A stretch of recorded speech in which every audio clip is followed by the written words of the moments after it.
Bueno, ahí está nuestro primer invitado de la mañana de hoy, el doctor Marco Boza, porque la verdad estamos a punto de cumplir 6 meses desde que se presentó el primer caso de COVID en Costa Rica. Voy a darles un dato interesante que es con el que vamos a partir. 16.270 personas recuperadas de esta enfermedad en Costa Rica. El último dato que dio ayer el Ministerio de Salud. Esto, por supuesto, es una noticia que nos alegra, pero también nos hace preguntarnos, bueno, ¿qué pasa después del virus? Y de eso vamos a conversar hoy con el doctor Boza y por eso lo invitamos. Abrir la posibilidad de que ustedes, a través del Facebook del programa, puedan escribir su pregunta para podérsela pasar al doctor. Algunas de ellas, por lo menos, es algo que también quiero recordarles. Doctor, le voy a hacer una primera pregunta muy general, porque quiero que usted parta de ella para poder ir desarrollando la conversación. Claro. En estos 6 meses que ya estamos prontos a cumplir, ¿cuáles son los datos actualmente más relevantes o los que usted considera que son más importantes que mantengamos ahí presentes? Bueno, varias cosas hemos aprendido, Randall, en realidad un montón de cosas. Han sido 8 meses, un poco más de aprendizaje permanente para el cuerpo médico mundial. Hemos aprendido a colaborar entre profesionales cada vez con mayor fortaleza y con mayor certeza. Hemos aprendido a publicar tempranamente los hallazgos de los diferentes lugares donde se está observando COVID. Hemos aprendido a tener en cuenta las diversidades del virus en diferentes partes del mundo, lo cual explica por qué en algunos países se manifiesta de cierta forma y en otros países de otra. A nivel de Costa Rica, hemos aprendido que ciertamente para los niños es un cuadro muchísimo más leve y esto incluye a los adolescentes. Hemos aprendido que el grupo de mayor crecimiento en cuanto a números de contagio son las personas que se encuentran entre los 20 y los 39 años de edad, que serían principalmente varones y principalmente, no exclusivamente, principalmente. Y si hacemos una evaluación de cuál es el estrato de la población donde más se está reproduciendo el virus, tendríamos que hablar de gente entre los 20 y los 49 años o incluso 59 años de edad. Con esto lo que demostramos es que en Costa Rica el virus se está reproduciendo especialmente entre la gente económicamente activa, la gente económicamente productiva, el estrato laboral del país. Hemos aprendido que en cada país del mundo la enfermedad se manifiesta de forma diferente. Hemos aprendido que las complicaciones que tienen en algunos países no las tenemos en Costa Rica. Hemos aprendido que esta enfermedad se está comportando de una manera completamente diferente a otras que ya conocemos, porque incluso en países que empezaron antes que nosotros todavía hay brotes y rebrotes, y con esto nos está demostrando este virus que tiene una particular afinidad por el ser humano que es completamente ajena al clima, Randall. ¿Se acuerda que al principio decíamos que el clima caliente del verano iba a desaparecer el virus y que posiblemente, ¿verdad? Incluso Sí, señor. Personas muy destacadas del mundo, gente que genera mucha noticia, había dicho que estaba totalmente seguro de que en agosto ya el virus desaparecía. Y mire, estamos en plena actividad del virus, o sea que este virus tiene algún grado de resistencia también a los cambios de clima. Y con eso, pues estamos aprendiendo cada día más, cada día un poco más. Doctor, yo quiero que dediquemos buena parte de la entrevista a hablar de qué pasa después en el cuerpo de la persona cuando el virus se va. Pero para poder entender eso, repasemos qué es lo que sucede cuando el virus está en el cuerpo de la persona, del paciente. Randall, fíjate que un virus todavía no sabemos si es un ser vivo o no. Porque resulta que el virus no tiene cerebro, no tiene orejas, no tiene patas, no tiene cola. Básicamente, un virus es un paquetito de código genético, de su propio código genético, en un envoltorio. Es como una croqueta. Por dentro está la parte donde está la información y por fuera está una serie de estructuras que le permite protegerse y le permite fijarse o pegarse a las células del cuerpo de la persona que va a estar infectada. Este virus tiene la particularidad, al igual que todos los virus del mundo, de que no se puede reproducir por sí mismo. Los virus no se reproducen por sí mismos. Necesitan estar metidos dentro de la célula de algún ser vivo, en este caso del ser humano, para poder tener una replicación, es decir, una copia de la copia original. Un virus entra a una célula del cuerpo humano, de inmediato esclaviza esa célula, la convierte en una fábrica propia, particular, de su propio código genético, y la célula, no dándose cuenta de que está trabajando para alguien más, empieza a producir proteínas, carbohidratos, lípidos, que al final de cuentas van a estar ahí todos sueltos dentro de la célula, y la célula misma va a ensamblar todas las partes construyendo nuevos virus. Imagínate, Randall, que cada célula infectada puede llegar a producir hasta 10,000 copias del virus original. Así que poco a poco dentro del cuerpo va creciendo progresivamente, exponencialmente la cantidad de virus circulantes, y de inmediato el aparato inmune del cuerpo va a reaccionar. Primero, porque cuando el virus sale de las células, las mata, las rompe, y como consecuencia se liberan sustancias que le dan una alerta al cuerpo y que generan una reacción inflamatoria. Van a llegar anticuerpos, van a llegar células que van a defender al organismo contra la infección, y en menos de 10 días esos virus van a estar prácticamente neutralizados, porque el aparato inmune es la cura de COVID-19.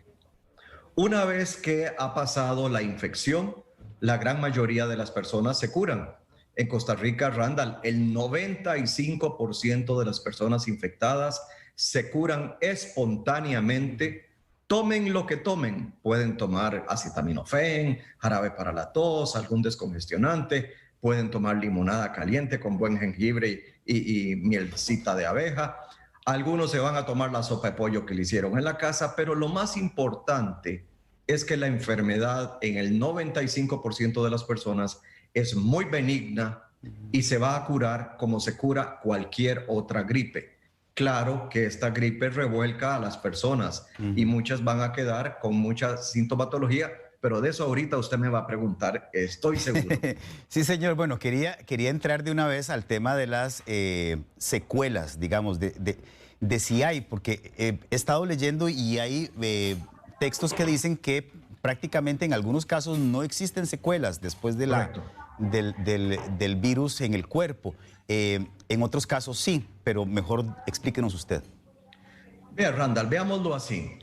Esta enfermedad no es exactamente igual para todas las personas. Alguna gente va a tener menos síntomas, otras personas van a tener muchísimos síntomas. Todavía no estamos seguros de cuántas personas asintomáticas hay en Costa Rica, pero parece ser que el porcentaje es bastante alto. Cada día, de pura casualidad, cuando estamos tamizando familias o barrios o empresas, nos damos cuenta de que hay bastante gente que no tiene ningún síntoma, ninguno. Y a pesar de eso tiene la enfermedad, tiene el virus y es capaz de contagiarlo. Entonces, las personas reaccionan de forma diferente a la presencia del virus en su cuerpo. Algunos hacen muchos síntomas, otros hacen muy pocos síntomas. Algunos se curan y no les queda absolutamente nada en el cuerpo para recordar la enfermedad. Y otros están describiéndonos que tienen algo parecido a cuando les daba la quiebrahuesos, que quedaban con muchísimo cansancio, que mucha quedaban debilidad, esa incapacidad para caminar, digamos, dicen, mira, ahora camino 50 metros y ya me canso, camino 100 metros y ya me canso, o ya no puedo hacer deporte. Entonces, la recomendación es llévela tranquilo, llévela suave, espérese a que su cuerpo se sienta ya un poquito más fuerte. Alguna gente, Randall, tiene que ser hospitalizada. Y esta gente representa el 5% de las personas que están contagiadas. Este 5% va a estar distribuido en los diferentes hospitales del país, y dentro de este 5% habrá algunas personas que tengan una neumonía leve, Habrá otras que tengan un cuadro moderado. Habrá otros que tengan un cuadro severo. Y habrá otras que requieran de cuidados intensivos porque tienen una enfermedad crítica que pone en peligro su vida. De modo que cuando estamos hablando de secuelas, Randall, tenemos que pensar también qué tipo de enfermedad tuvo la persona, qué tipo de complicaciones tuvo la persona, pero también tenemos que tener un poco de prudencia, porque hay gente que tiene pocas manifestaciones de la enfermedad y sin embargo están desarrollando cosas silenciosas. Por ejemplo, algunas personas hacen una inflamación del corazón que se llama una miocarditis y no se dan cuenta. Algunas personas tienen coágulos en la sangre y no se dan cuenta.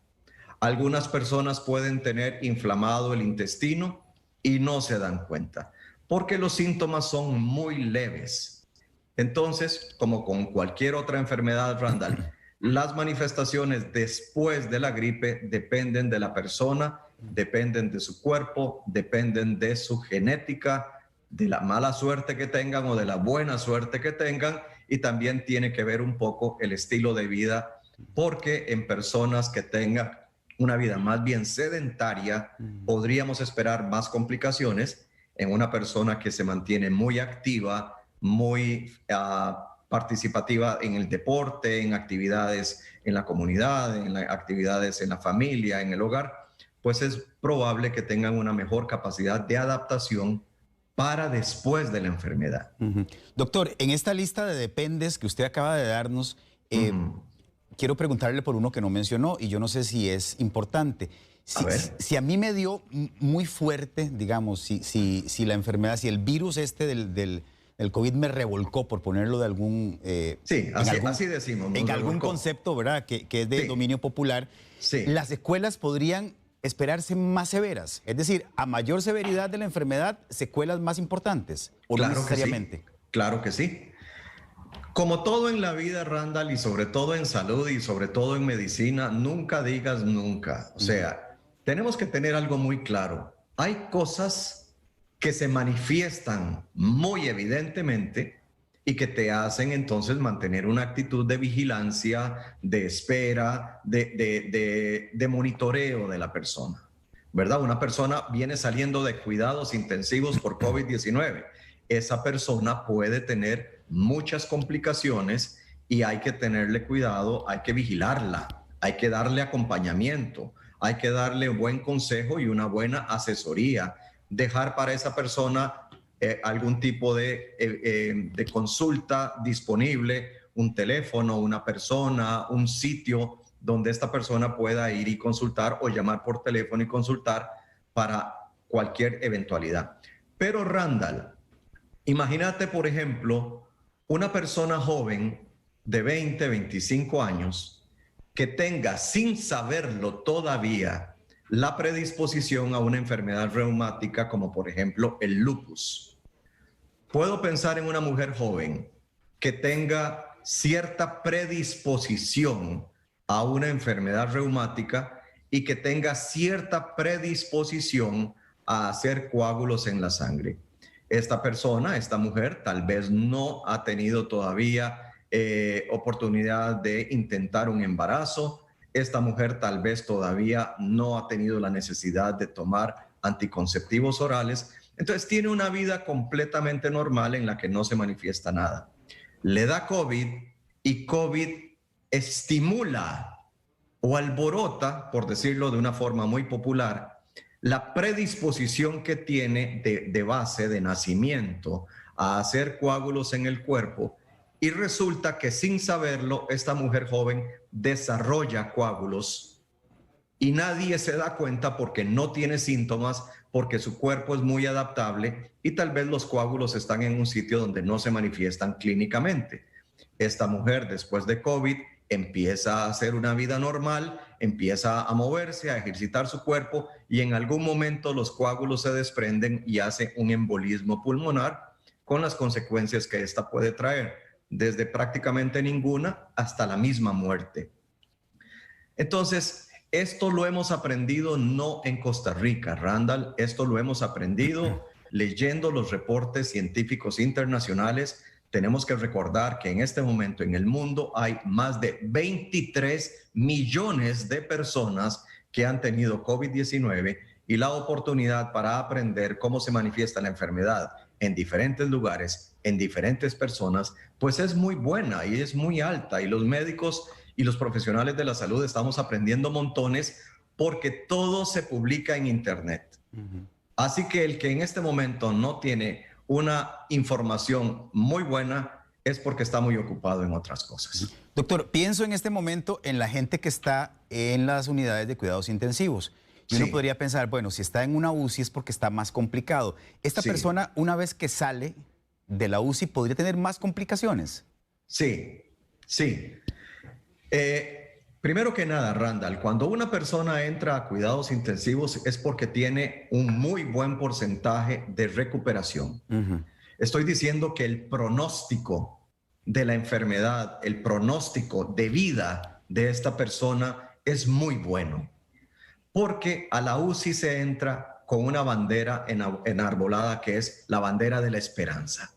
A la UCI se entra para curarse, a la UCI se entra para salir adelante, pero en la UCI lo que tenemos que atender son enfermedades muy graves, que pueden afectar el cerebro, el corazón, los pulmones, los riñones, el hígado, la coagulación de la sangre, el equilibrio de agua en el cuerpo, el equilibrio de electrolitos en el cuerpo. El paciente puede tener una inflamación del corazón y tener trastornos del ritmo cardíaco que pueden conducir a un estado de paro cardíaco. La persona puede tener un problema de los riñones tan severo que la persona deja de orinar y requiere en cuidados intensivos de una máquina de diálisis que sustituye temporalmente los riñones. Ahora, Randall, ¿cuánto tiempo dura el cuerpo humano en recuperar un par de riñones que se han dañado por una infección severa? Por lo menos 6 semanas. ¿Cuánto dura la persona en cuidados intensivos? En promedio 3 semanas. Quiere decir que después de salir de cuidados intensivos todavía podría tener problemas con sus riñones y tienen que ser atendidos por las personas, por los médicos expertos en riñón, es decir, los nefrólogos. Doctor, los pulmones pueden estar muy dañados. ¿Verdad? Perdona, Randall. No, siga adelante, discúlpeme más bien usted. Pueden haber, vea, ¿por qué entra una persona a cuidados intensivos? Porque tiene tremendamente inflamados los pulmones, tremendamente inflamados, al punto de que los niveles de oxígeno en sangre están bajísimos. Esta persona tenemos que acostarla boca abajo, tenemos que conectarla a varios aparatos, anticipando la falla de varios de los órganos del cuerpo. Tenemos que ponerle un ventilador pulmonar del que mucho se ha hablado, con altas concentraciones de oxígeno. Y poco a poco, conforme la persona va respondiendo al tratamiento que le damos, llega el momento en que ya podemos darle vuelta y acostarlo boca arriba. Una vez que está acostado boca arriba, el tratamiento sigue y se vuelve mucho más necesaria una muy buena vigilancia, porque podría tener una recaída y tener que volver otra vez a la posición boca abajo. Pero entonces, esa es la unidad de cuidados intensivos. Eso es lo que se hace en la UCI. Una vez que la persona supera la inflamación pulmonar, podría quedar todavía algún grado de inflamación residual. No se cura totalmente en cuestión de 20 días la persona. Podría requerir de 1 mes, de 2 meses, de 3 meses. Entonces, una persona que sale de cuidados intensivos después de una neumonía grave, de una inflamación grave de sus 2 pulmones, va a requerir de rehabilitación. Entonces, la persona puede salir para la casa, ciertamente, y todos nos alegramos y hacemos toda una celebración con muchísima prudencia y con muchísima cautela a la salida de la unidad de cuidados intensivos, pero también recordamos que esa persona va a requerir de un control médico, va a requerir de un experto en pulmones, de un experto en corazón, de un experto en riñones y que va a pasar un tiempo variable, que puede ir desde un mes para recuperarse hasta un año para recuperarse completamente de todas las complicaciones que tuvo. Esto no es propio ni exclusivo de COVID. Randall, no quiero que la gente se asuste y piense que es que COVID está provocando todo esto. No, no. Esta es la vida normal de cuidados intensivos desde hace décadas que existen este tipo de unidades. Los pacientes que entran a la unidad de cuidados intensivos siempre tienen muchas complicaciones y COVID no es excepción.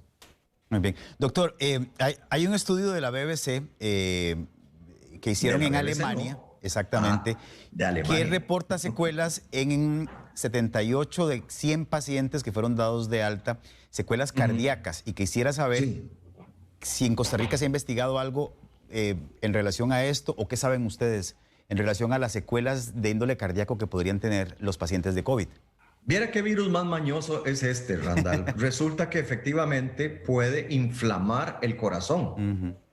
Pero una de las características de COVID-19 es que no solamente puede inflamar el corazón, sino que también puede inflamar las arterias y las venas. Y por eso es que se producen coágulos en el cuerpo. Resulta que el corazón, que es un músculo, bombea todo el día. Randall, ¿y por dónde le llega el alimento a ese músculo? Por las arterias coronarias. Resulta que algunas personas tienen inflamadas las arterias coronarias. Y entonces ahí es donde vienen problemas, sobre todo en personas mayores de 70 años. Se pueden inflamar las coronarias, algunas personas pueden tener infartos. Randall, a algunas personas que tienen mala circulación coronaria les meten un resortito dentro de las arterias que se llama stent, un stent.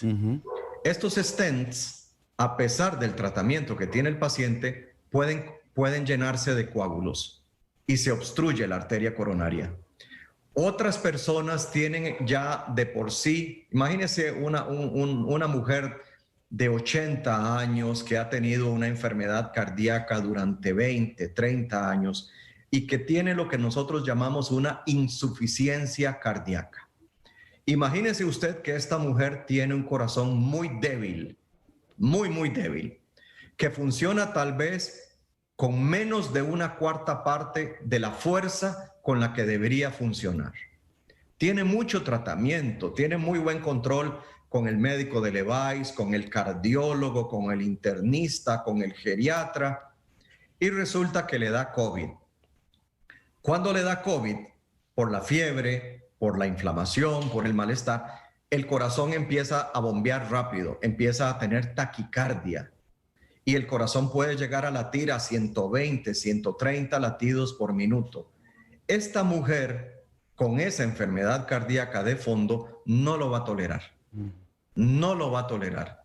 No tiene un corazoncito que aguante una frecuencia de 120 latidos por minuto por varias horas o por varios días.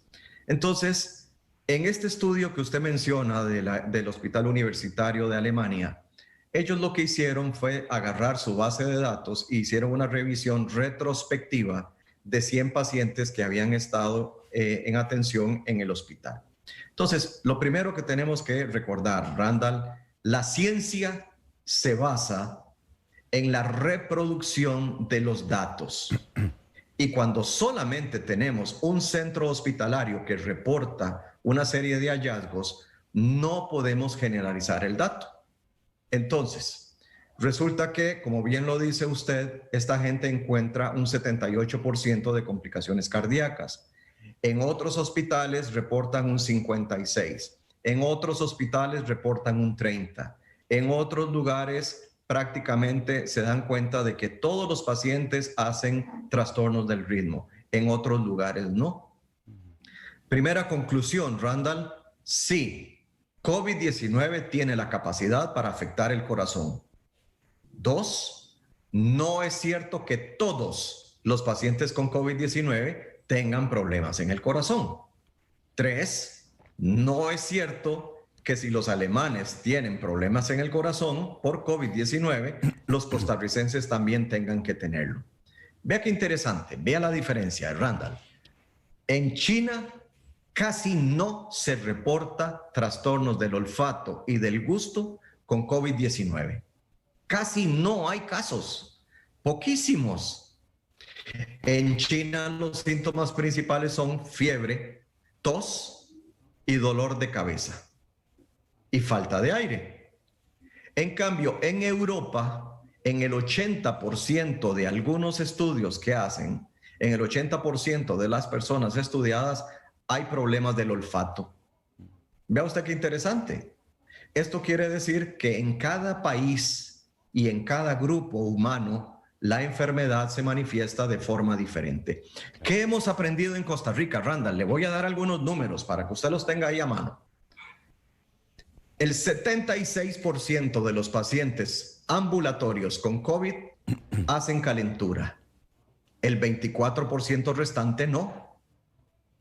El 80% de los pacientes ambulatorios hacen tos. El 20% no. El 80% de los pacientes hacen dolor de cabeza y dolor de cuerpo. El 20% no. Pérdida de olfato es más frecuente en varones jóvenes. En contraste, pérdida del olfato es más frecuente en Europa en mujeres jóvenes. En Costa Rica, diarrea es muy rara. En Europa, diarrea es más frecuente. Y vea qué interesante, Randall. Viera que en la unidad de cuidados intensivos nuestra, en el Calderón Guardia, nos hemos dado cuenta que cuando el paciente empieza a evolucionar bien, el corazoncito empieza a trabajar más despacio e incluso llegan a tener lo que nosotros los médicos llamamos bradicardia, que es una frecuencia cardíaca entre 40 y 60, sin ninguna sintomatología. O sea, es algo normal, parte de la enfermedad. Cuando ya se empiezan a curar del todo, pues el corazón vuelve a su frecuencia normal, que está cerca de 60 latidos por minuto. Entonces, qué interesante, esta enfermedad cambia. Esta enfermedad se manifiesta diferente en diferentes lugares. En Costa Rica es una enfermedad más benigna. China, por ejemplo, Randall, China reportó un 5% de pacientes que requerían cuidados intensivos durante los primeros 6 meses de enfermedad allá en aquel país de Asia. En Costa Rica, cuando empezamos a tener más pacientes en cuidados intensivos a finales de junio, resulta que nos dimos cuenta de que habían diferentes sintomatologías, pero habían algunas cosas que eran parecidas a las de los chinos y habían cosas que eran muy diferentes, hasta que el INCIENSA nos dio la respuesta. Y tal vez usted se acuerda, Randall, que el INCIENSA hizo la secuencia genética del virus en Costa Rica. ¿Lo recuerda? Sí, señor. Bueno, pues imagínese usted que el INCIENSA encontró que el virus costarricense tenía 16 puntos de mutación con relación al virus chino. O sea, 16 cambios muy específicos, pequeños, pero cambios al fin de cuentas. Poco a poco nos dimos cuenta, y este es el punto a donde quería llegar. China nos reporta que el 5% de los pacientes en China requieren cuidado intensivo. Y en Costa Rica, el 2.8% de los pacientes requerían en junio de cuidado intensivo. Y ahora, Randall, en el mes de agosto, usted se puede imaginar cuál porcentaje de los pacientes con COVID requieren de cuidado intensivo. Dígame un número. No tengo la más mínima idea, doctor. 0.70%. 0.70. Los chinos necesitaron un 5%, perdón, los chinos reportaron un 5% de pacientes en cuidados intensivos. Italia reportó un 16% de pacientes en cuidados intensivos. Costa Rica está reportando un 0.7% de pacientes en cuidados intensivos. Pero Randall, cuidado con la interpretación del número. No es lo mismo el 0.7% de 400 pacientes como teníamos en en junio, a principios de junio, a más de 40,000 que tenemos ahora. El 1% de 40,000 no es lo mismo que el 1% de 400. Sí, señor. Por eso es que tenemos las UCIs bastante llenas en este momento. Hemos pasado semanas, Randall, en las que las UCIs del Calderón Guardia, del San Juan, del México han estado llenas. Y hemos tenido que triplicar y hemos tenido que cuadruplicar el número de camas dedicadas a pacientes de cuidados intensivos. Imagínese usted que el año pasado en el Hospital Calderón Guardia habían 28 camas de cuidados intensivos de adultos distribuidas en 3 unidades de cuidados intensivos de adultos. 28 camas. Este año, en este momento, tenemos 104 camas de cuidados intensivos. Imagínese usted. Prácticamente hemos cuadruplicado la necesidad de camas de cuidado intensivo y además hemos tenido que organizar unidades de alto nivel de dependencia que llamamos severos, UCI severos. Si tomamos en cuenta las camas de UCI severos, si tomamos en cuenta las camas de UCI críticos, nos damos cuenta de que este virus, cuando afecta a las personas, las afecta muy gravemente. Y esa es nuestra responsabilidad precisamente, Randall, frenar el contagio. Ese es el llamado a la población. El llamado no es, no te enfermes porque vas a tener una gripe. Ese no es el problema. Aunque sí lo es, Randall, porque tener una pinche gripe que te mande 2 semanas a la casa con una orden sanitaria es medio mes sin trabajar. Sí, señor, claro. Se complican las cosas. Bueno, a nivel familiar es muy severo que la gente que trae la platita para poner pan sobre la mesa esté con una incapacidad de 2 semanas. Es que cualquier gripe te vuelca y te manda a la cama 3 días. 1 día, 2 días, 3 días, un fin de semana. Pero esta enfermedad, aunque sea una gripe leve, te manda para tu casa durante 2 semanas. Ese es el problema. Sí, señor. Y el problema también es que la gente que termina hospitalizada se complica y se complica en serio, muy en serio. Vea, doctor, tengo 2 temitas más que quiero preguntarle por la transmisión aérea, que me parece que es importante que lo repasemos. Y hay una pregunta aquí que nos está haciendo una televidente que me parece que también es bien importante. Lo que pasa es que ya se me perdió. Voy a buscarla de nuevo mientras usted nos ayuda a hablar de esto de la transmisión aérea del coronavirus. Se dice que es una de las formas más rápidas de transmisión que existen, ¿verdad? Claro. Y se habla de esto de los 2 metros de distancia, que parece que alguna gente está diciendo que ahora es necesario mucho más porque estas gotículas que llaman ustedes los especialistas, algunas de ellas pueden superar esa distancia de los 2 metros. ¿Qué se sabe con respecto a eso, doctor? Vea, el asunto es que no podemos comparar, Randall, y ahí hay que tener cuidado. El vuelo de la gotícula o de la gotita, yo le digo gotita, eso de gotícula me suena rarísimo. Es medio complejo, sí. De acuerdo. Vea, vamos a decir cosas que tienen que quedar muy claras. Primero que nada, la enfermedad es una enfermedad respiratoria, originalmente. Luego puede afectar el cerebro y puede afectar el corazón y los riñones y todo el cuerpo en el 5% de los enfermos, pero en el 95% de las personas afectadas es una enfermedad respiratoria. ¿Dónde empieza el aparato respiratorio? En la nariz y en la boca. Ahí empieza el aparato respiratorio. Entonces el virus va a estar acá, el virus va a estar en la saliva, el virus va a estar en la nariz, en las secreciones nasales. Cuando yo estornudo, puede hacer que de la nariz salga un poco de virus, pero de la boca va a salir también un montón de virus. Y cuando yo toso, también sale un montón de virus. Pero un momento, Randall, cuando yo hablo, también salen gotas de saliva. Cuando yo canto, salen más gotas de saliva. Cuando yo grito, salen mucho más gotas de saliva. Entonces, una medida para evitar que las gotas salgan de mi boca y vuelen en el aire para finalmente caer en una superficie o al piso es ponerme una mascarilla. Cuando yo me pongo esta mascarilla bien colocada, tapando mi nariz y tapando mi boca, y yo estoy enfermo, ojo que estoy hablando de que la persona que se va a poner la mascarilla está enferma.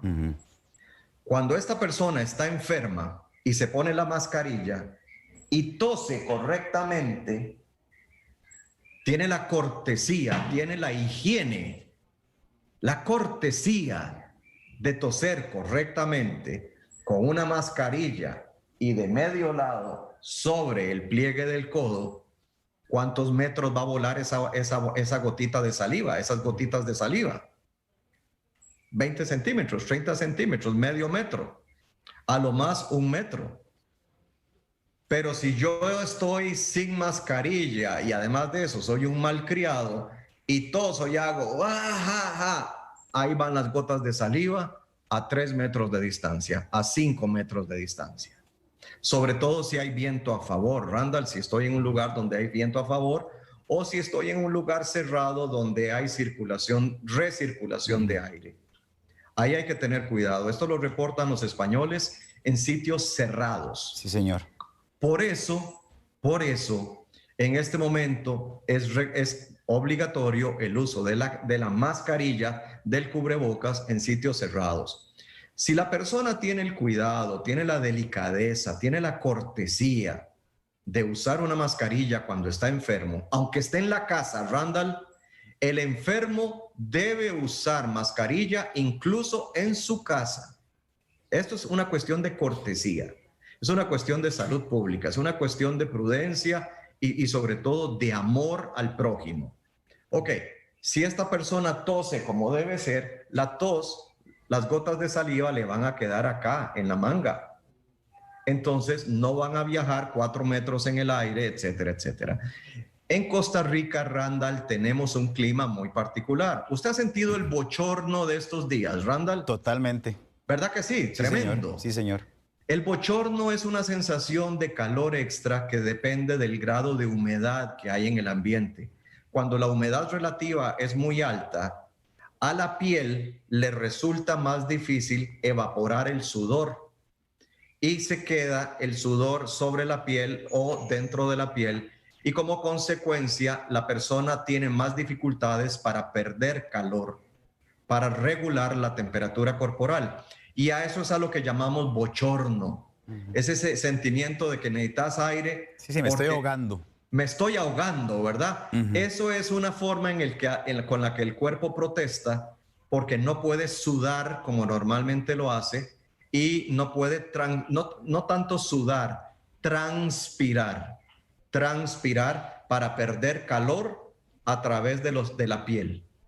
Como consecuencia, la persona percibe mucho más calor. Bueno, pues gracias a esa humedad relativa que nos da esa sensación de bochorno, cuando las gotitas de saliva salen de la boca, se llenan de otras partículas de agua que están flotando en el aire y que son eso, la humedad del ambiente, y rápidamente caen al piso porque se hacen más pesadas.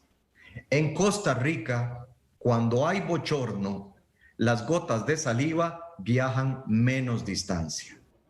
Entonces, eso es también una de las razones por las cuales en este país recomendamos 1,80 m o 2 metros, si usted quiere. Para algunas personas es más fácil decir, mira, a 2 metros de distancia. Habrá unos con mente matemática que dicen 1,80 m. A mí me sale mejor 2 metros. Pero bueno, eso es algo de seguridad, porque en realidad cuando la gente tiene cortesía y cuando la gente tiene cuidado, las gotas de saliva no van más allá de un metro de distancia.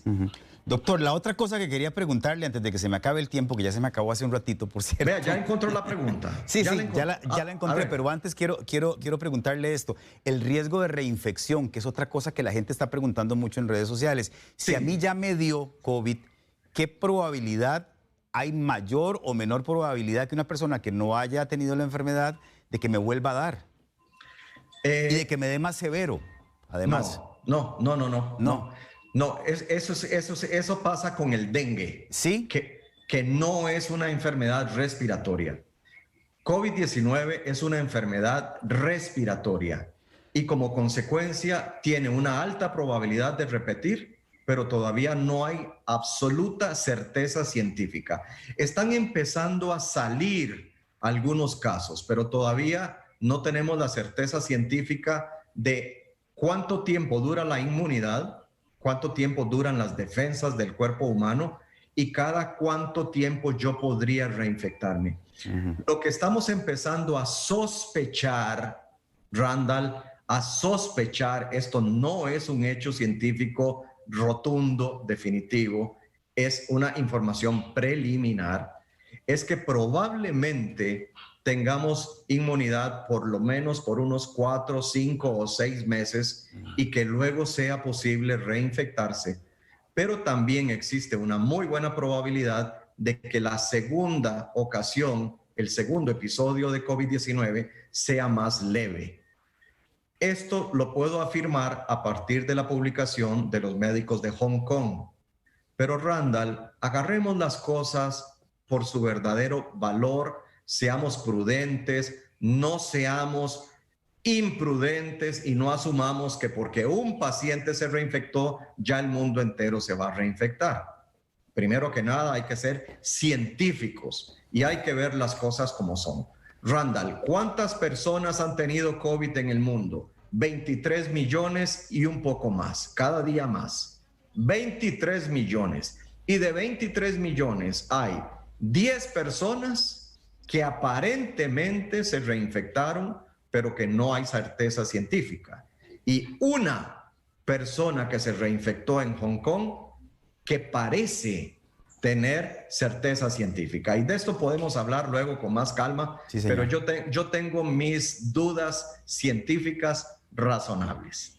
Muy bien. Doctor, muchas gracias por estos 40 minutos que nos dedicó. Con todo gusto, encantado. Y se le perdió la pregunta, Randall. No, sí la tengo. Lo que pasa es que ya no me da tiempo de preguntarla, porque yo sé que usted luego va a querer ampliar muchísimo la respuesta. Entonces sí, señor. Yo soy muy hablantino. No.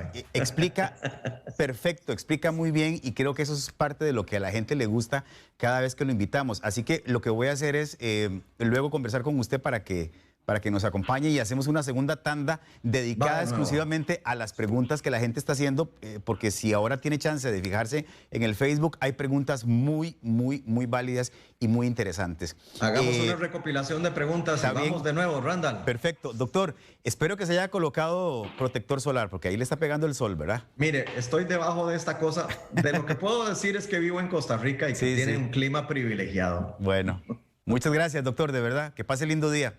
Que pasen buen día, Randall. Hasta luego. Igual.